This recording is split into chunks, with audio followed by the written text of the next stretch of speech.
नाज़रीन, आज ये रास्ते पे चलते चलते मुझे असगंध का पौधा नज़र आया है।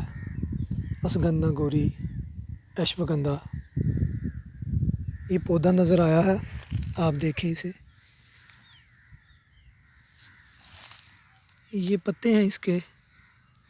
अभी इसके फूल, मैं फूल भी दिखाता हूँ आपको। ये फूल इसके निकल रहे हैं। ये देखें जी,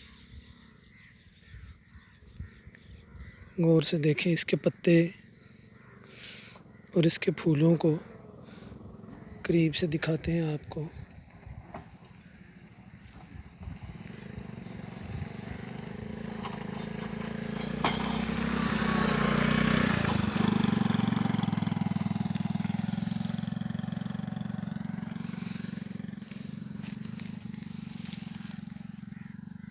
ये भी देखें जी,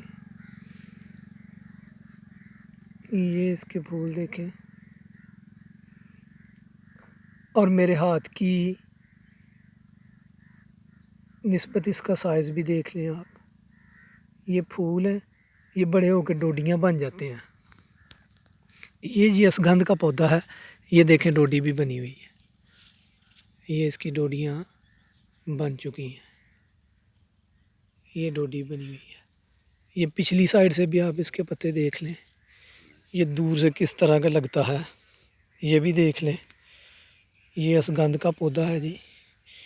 इधर भी है एक।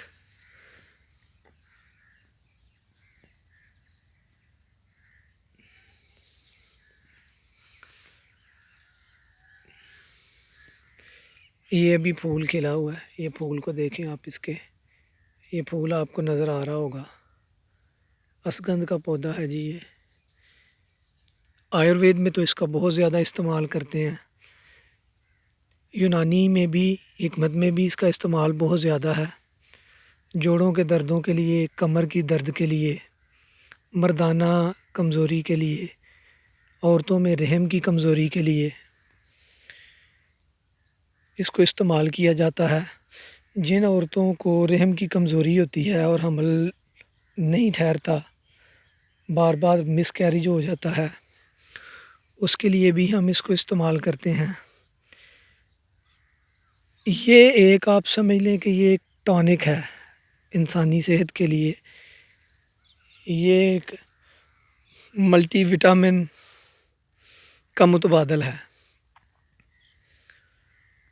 गौर से देख लें। ये जी असगंध का पौधा है।